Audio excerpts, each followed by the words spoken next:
Hi everyone, it's Gracie. I'm back again. I wanted to come and continue reading for you guys. So I'm going to go ahead and read chapter 12 of Number the Stars for you guys. It's titled, Where Was Mama? Mr. Rosen tripped on the loose step outside the kitchen door. His wife grasped his arm and he regained his balance. It's very dark, Mama whispered as they stood in the yard with their blankets and bundles of food gathered in their arms. And we can't use any kind of light. I'll go first. I know the way very well, and you follow me. Try not to stumble over the tree roots in the path. Feel carefully with your feet. The path is uneven. And be very, very quiet, she added unnecessarily. The night was quiet, too. A slight breeze moved in the tops of the trees, and from across the meadow came the sound of the sea's movement, which was a constant sound here and had always been. But no birds called or cried here now in the night. The cow slept silently in the barn, the kitten upstairs in Kirsty's arms. There were stars here and there, dotting the sky among the clouds, but no moon. Anne-Marie shivered, standing in the foot of the steps. Come, Mamma murmured, and she moved away from the house. One by one the Rosens turned and hugged Anne-Marie silently. Ellen came to her last. The two girls held each other. I'll come back someday, Ellen whispered fiercely. I promise. I know you will, Anne-Marie whispered back, holding her friend tightly. Then they were gone, Mamma and the Rosens. Anne-Marie was all alone. She went into the house, crying suddenly, and closed the door against the night. The lid of the casket was closed again. Now the room was empty. There was no sign of the people who had sat there for those hours. Anne-Marie wiped her eyes with the back of her hand. She opened the dark curtains of the windows, and she curled once more in the rocker, trying to relax. She traced their route in her mind.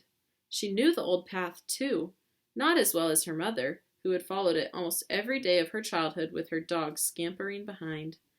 But Anne-Marie had often walked to town and back that way, and she remembered the turns and twisted trees whose gnarled roots pushed the earth now and then into knotted clumps, and the thick bushes that often flowered in early summer. She walked with them in her mind, feeling the way through the darkness. It would take them, she thought, half an hour to reach the place where Uncle Henrik was waiting with his boat. Mamma would leave them there, pausing a minute, no more, for a final hug, and then she would turn and come home. It would be faster for Mamma alone, with no need to wait as the Rosens, unfamiliar with the path, slowly felt their way along. Mamma would hurry, sure-footed now, back to her children. The clock in the hall struck once. It was 2:30 in the morning. Her mother would be home in an hour, Anne-Marie decided. She rocked gently back and forth in the old chair. Mamma would be home by 3:30. She thought of Papa back in Copenhagen alone. He would be awake too. He would be wishing he could have come, but knowing too that he must come and go as always. To the corner store for the newspaper, to his office when morning came. Now he would be afraid for them and watching the clock, waiting for word that the Rosens were safe, that Mom and the girls were here at the farm, starting a new day with the sun shining through the kitchen window and cream on their oatmeal. It was harder for the ones who were waiting, Anne-Marie knew. Less danger, perhaps, but more fear. She yawned and her head nodded. She fell asleep, and it was a sleep as thin as the night clouds, dotted with dreams that came and went like the stars. Night woke her. But it was not really morning, not yet. It was only the first hint of a slightly lightening sky, a pale gleam at the edge of the meadow, a sign that far away somewhere to the east, where Sweden still slept, morning would be coming soon.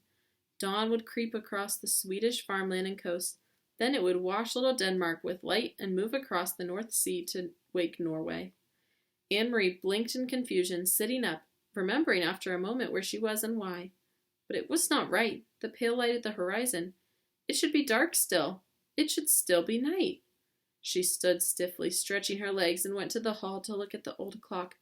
It was past 4 o'clock. But where was Mamma? Perhaps she had come home, not wanted to wake Anne-Marie, and had gone to bed herself. Surely that was it. Mamma must have been exhausted. She'd been up all night, had made the dangerous journey to the boat, and returned through the dark woods, wanting only to sleep. Quickly, Anne-Marie went up the narrow staircase.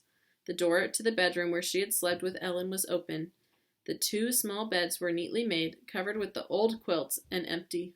Beside it, Uncle Henrik's door was open, too, and his bed, too, was unused and empty. Despite her worry, Anne-Marie smiled slightly, and when she saw some of Henrik's clothes crumpled in a chair and a pair of shoes, caked with the barnyard dirt, lying on the floor. "He needs a wife," she said to herself, imitating Mamma. The door to the other bedroom, the one Kirsty and Mamma were sharing, was closed. Quietly, not wanting to wake them, Anne-Marie pushed it open. The kitten's ears moved, standing up straight. Its eyes opened wide, and it raised its head and yawned. It pried itself out of Kirsty's arms, stretched, and then jumped lightly to the floor and came to Anne-Marie. It rubbed itself against her leg and purred. Kirsty sighed and turned in her sleep, one arm free, now of the kitten's warmth and comfort, flung itself across the pillow. There was no one else in the wide bed. Anne-Marie moved quickly to the window, which overlooked the clearing that led to the path's entrance. The light outside was still very dim, and she peered through the dimness, trying to see, looking for the opening in the trees where the path began, looking for a Mamma hurrying home. After a second, she saw a shape there, something unfamiliar, something that had not been there the day before. A dark shape, no more than a blurred heap at the beginning of the path. Anne-Marie squinted, forcing her eyes to understand, needing to understand, not wanting to understand. The shape had moved, and she knew. It was her mother, lying on the earth. You guys will have to tune in next time to keep hearing what happens. Thanks! See you guys later!